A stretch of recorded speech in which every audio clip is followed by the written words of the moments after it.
I had this God-sized hole in my heart. I was trying to fill it with other things and just leaving chaos in my wake. My name is Adrienne Johnson, and this is my story. I was raised by two loving, secular parents. We didn't have God. We didn't have religion. We didn't really have a whole lot of moral structure or guidelines. From a young age, because I didn't have God, I know it may sound cliche, but I had this God-sized hole in my heart, and so I was trying to fill it with other things.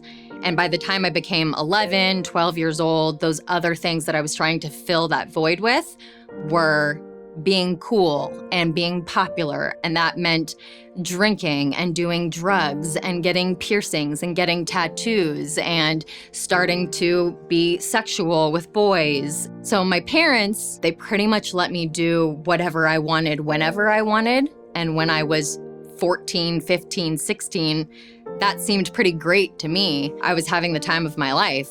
I didn't realize until much, much later how much damage that was doing to me. So I didn't know anything about politics until I got to college. I did not care about politics when I was in high school.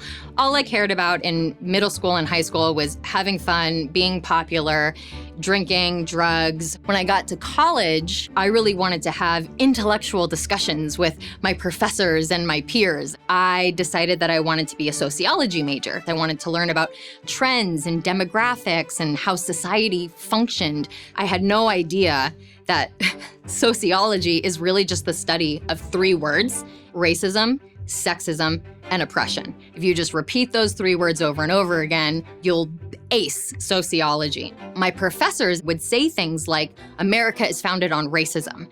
And I would sit in the class and I would go, I don't think that's right. But if I don't think that's true, then what is it that I believe? And so I had to go do my own research. So now I had both sides of an argument, and I started learning about this is what it means to be on the left, this is what it is to be liberal, this is what it is to be conservative, this is what it means to be libertarian.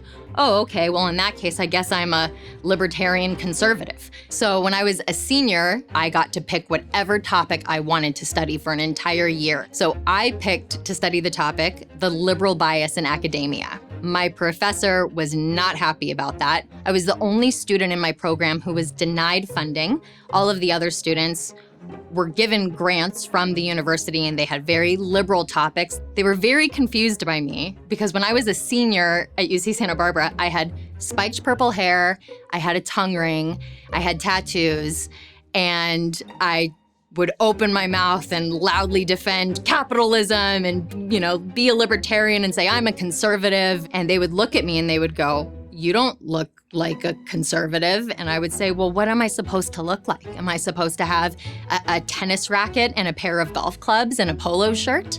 I didn't understand why I couldn't look the way that I did and still be a conservative. I then went to graduate school and I met my ex-husband. After my ex-husband and I got married, I thought that that would make me happy. I was still always trying to fill this void, and I thought that he could complete me and make me whole and make me happy, and he couldn't because no one can. I didn't have that realization at the time, unfortunately. I just thought, oh, well, I'm with the wrong person. So if I find another person, then he'll complete me and he'll make me happy and he'll make me whole. I was unfaithful in my marriage. My destructive behavior caused my ex-husband to say, I cannot let you do this to me anymore and I'm leaving you. And then I hit rock bottom. What have I done? I just threw away my entire life. All I did was cry and say, it's so hard, I'm in so much pain, and I just want someone to save me. But nobody could. After years of playing a victim, of being in therapy, of taking medication, of complaining, but never actually taking ownership for my life, I realized, oh, I have to do something different in order to make a change. I started going to self-help groups for people who struggled with sex and love addiction. There was really no other alternative. So I went to these meetings, I went to these groups, and I asked for help. I met someone there who was willing to sort of take me on and be a mentor. And I asked, will you help me? And she said, yeah, I can help you. Read this book, write these journal entries, write down your story, and you need to get some kind of spiritual practice. I don't care what it is. At first, it made me uncomfortable, but the more I did it, the more I saw that there was something to this God thing. As I'm going through this extremely painful spiritual transformation, a friend of mine invited me to see a play of the Screw Tape Letters. And I opened up the program, what's this about? And the characters are God, the devil. It's like, what? What is this? What am I about to watch? It hit me so deeply. I had been on this spiritual journey for a year at this point. And when I saw this play of the Screw Tape Letters with Max McLean, it blew me away. It's like resonating within me so powerfully that I had to at least consider the option of Christianity, which as a former atheist is the most uncomfortable, ridiculous thing to consider. I knew that God was the answer, and I wasn't quite getting it with the yoga and all of those things. There was something else that I wanted.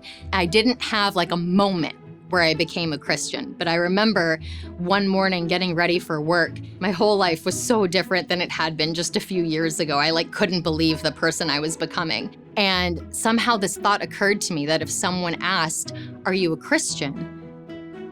I'd have to say yes at this point. I'm a Christian now, I believe in Jesus. And I found a church in Los Angeles, and I walk in and I see this guy across the room. We're immediately attracted to each other, but I was not ready yet to date. So for a while, we were in this community group together where we would read the Bible together, we would pray for each other. I even told this group when I was gonna go make amends to my ex-husband. I met him in person and took ownership and responsibility for my part in everything and apologized for all of the harm that I had caused him. God had transformed me, and it was like that chapter of my life came to a close. And then I was ready to date my new husband. I'm married to a wonderful man who loves Jesus more than he loves me. And we have 2 amazing children together. And I never thought any of this was possible for me. I thought when I hit bottom, well, that's it. I ruined my chance at happiness. I'm never gonna have any of that. And then when I became a Christian, I thought, what nice Christian guy is gonna want these damaged goods? A divorced, adulterous, former atheist covered in tattoos. And God was like, don't worry, honey, I've got this total weirdo picked out for you. This other Christian guy who's also covered in tattoos and has plugs in his earlobes. Our God is the God of a million second chances, and he can work with anything as long as you give it to him. I am satisfied in God unlike anything in this whole world can ever and will ever satisfy me. I can never get it from another person. I can't get it from my status. I can't get it from money. I can't get it from how I look. I can't get it from anything. But with God, I am fully satisfied. There were a few years when I really did step away from politics. Politics had been my religion for so long that I needed to step away from it when I discovered my true religion and my God. When I came back to it and I was on PragerU's website and I was just kind of clicking around and I saw a tab that said, come work for us. I used to work in the corporate legal world and I really enjoyed it. It was really intellectually stimulating. But oh my gosh, if I could work for PragerU, that would be like a dream come true. I left the legal world and the corporate world behind so that I could try to help save America. I wake up every day grateful for my life. I was so desperate. And now I'm here. I have my dream job. I'm married to the man of my dreams. I have 2 amazing, beautiful children that I love. I have a wonderful life. But it's not because of anything I did other than becoming willing. I became willing to take responsibility, to do the next right thing, to follow God, to seek God. He did amazing things with my life. For somebody out there who's feeling like they're in the pit of despair, I would just say it's never too late. It's never, ever, ever too late. You are never too far gone. I know what it's like to feel completely hopeless and to feel like you're completely at the end and to feel like this pain is going to kill you and destroy you. It won't unless you let it. You just have to be willing and let him take over. That's what I did, and he completely changed my life.